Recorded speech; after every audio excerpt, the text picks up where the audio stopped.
Dunia leo imebadilika kwa kasi kubwa sana, hususan katika maendeleo ya sayansi na teknolojia.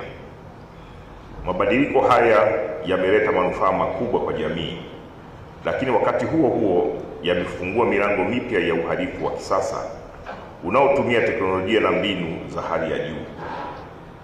Katika mazingira haya, mbinu za jadi za uchunguzi hazitoshi peke yake. Tunahitaji wataalamu wenye ujuzi wa hali ya juu, weledi, umakini na uwezo wa kutumia sayansi na teknolojia kufichua ukweli.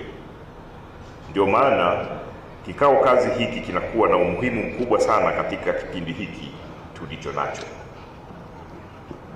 Msingi wa uchunguzi wa sayansi ya jinai umejengwa katika falsafa muhimu ambayo ilikwisha kusemwa na mkurugenzi wa Forensic Bureau, ambayo ni falsafa iliyowekwa na mwanasayansi maarufu Daktari Edwin Locard, ambayo ndipo tunapopata ile Locard principle, ambaye huyu alisema, ninanukuu, "Every contact leaves a trace," mwisho wa kunukuu, akimaanisha kuwa kila ugusano unaacha alama. Falsafa hii ina maana kubwa sana katika kazi zenu. Inaonyesha wazi kuwa hakuna uhalifu unaoweza kutendeka bila kuacha ushahidi. Wajibu wetu ni kuhakikisha ushahidi huo unatambuliwa, unakusanywa kwa usahihi, unahifadhiwa kitaalamu na kutafsiriwa kisayansi ili kusaidia upatikanaji wa haki. Kwa maneno mengine, mhalifu anaweza kufikiri ameficha kila kitu, lakini sayansi haiwezi kudanganywa.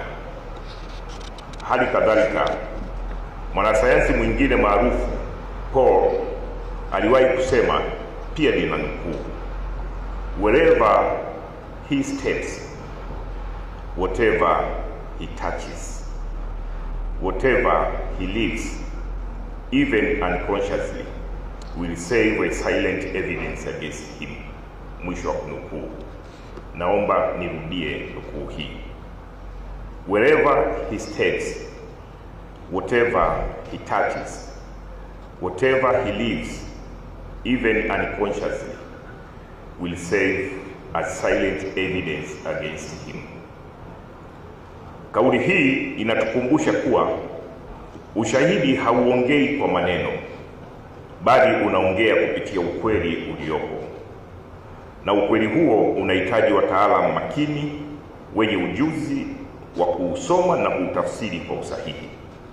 Katika uchunguzi wa jinai, hatuwezi kutegemea hisia, mazoea au dhana.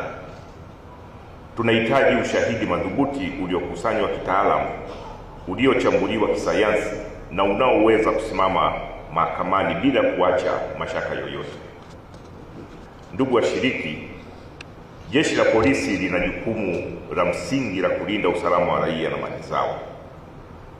Katika kutekeleza jukumu hilo, Kamisheni ya Uchunguzi wa Sayansi ya Jinai ni muhimili muhimu sana katika kuhakikisha wahalifu wanapatikana na haki inatendeka.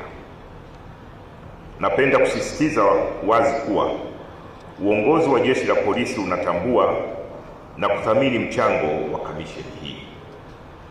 Katika dunia ya sasa ambapo uhalifu wa mtandao unaongezeka, uhalifu wa kimataifa unaunganishwa kwa urahisi zaidi na mbinu za uhalifu zinazidi kuwa za kisasa. Hatuwezi kukubaliana na changamoto hizi bila kuwekeza kikamilifu katika sayansi ya uchunguzi wa jinai. Mimi kama mkuu wa Jeshi la Polisi nawahakikishia kuwa tutaendelea kuipa kipaumbele kamisheni hii kwa kuhakikisha inaendelea kuwezeshwa kwa vifaa, teknolojia na rasilimali watu.